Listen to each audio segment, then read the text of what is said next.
भारत का एक युवा पहुंचता है अमेरिका और वहां से करता है पीएचडी।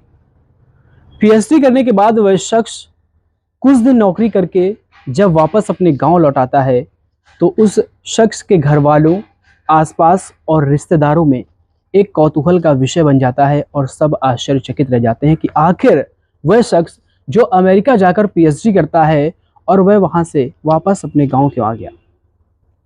गांव के लोगों को और आसपास ऐसी चर्चाएं थी कि यह शख्स अब अमेरिका में ही रहकर अपने गांव और देश का नाम रोशन करेगा, लेकिन जब वह शख्स वापस आता है तो लोगों को आश्चर्यचकित कर देता है। नमस्कार, आदाब, सत श्री अकाल। कहानी सफलता में आपका स्वागत है और आपके साथ मैं हूं अनुष्पाल। आज एक ऐसे शख्स की कहानी में बताने जा रहा हूं जिसने बिना किसी फंड के और एक पैसे का कर्जा न लेकर 39,000 करोड़ रुपए का अंपायर खड़ा कर देता है। ये वही शख्स है जब अमेरिका से पीएचडी करने के बाद अपने गांव आता है तो गांव के लोग, रिश्तेदार, घर वाले सभी आश्चर्यचकित होते हैं कि आखिर यह लौट क्यों आया।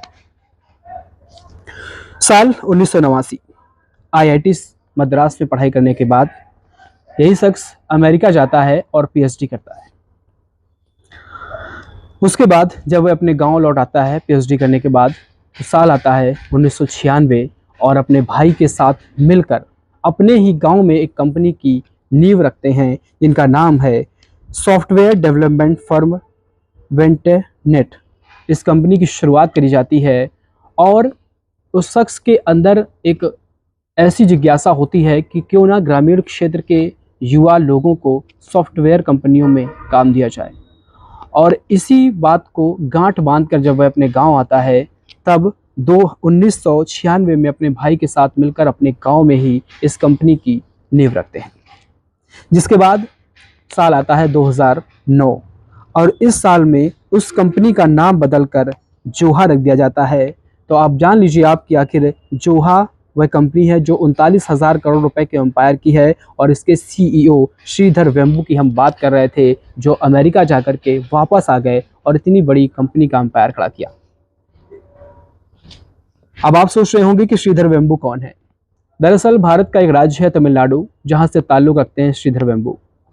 श्रीधर वेम्बू कोई बहुत बड़े करोड़पति अरबपति खानदान के नहीं थे। श्रीधर वेम्बू एक मध्यम वर्गीय परिवार के थे और उस परिवार से निकल करके आईआईटी मद्रास से पढ़ाई करी और उसके बाद जो उनकी प्रारंभिक जो पारंपरिक शिक्षा थी वह उनकी मातृभाषा यानी तमिल में ही थी। जिसके बाद आईआईटी मद्रास से पढ़ाई करने के बाद अमेरिका गए और कुछ दिन वहां बतौर कर्मचारी उन्होंने काम किया और काम करने के दरमियान ही उन्होंने समझ लिया कि आखिर उन्हें एक काम नहीं करना है, उन्हें एक एम्पायर खड़ा करना है और लोगों को नौकरियां देना है।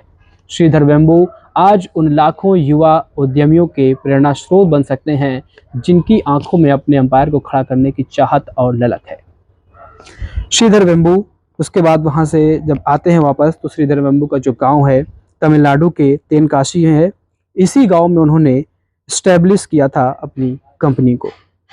गांव के लोगों को, आसपास के जो युवा हैं उनको सॉफ्टवेयर कंपनी में काम दिलाने के चाहत में उन्होंने यहाँ पर कंपनी डाली और आज एक सक्सेसफुल इंसान बनकर लोगों के सामने और युवा उद्यमियों के सामने उभर कर सामने आ चुके हैं।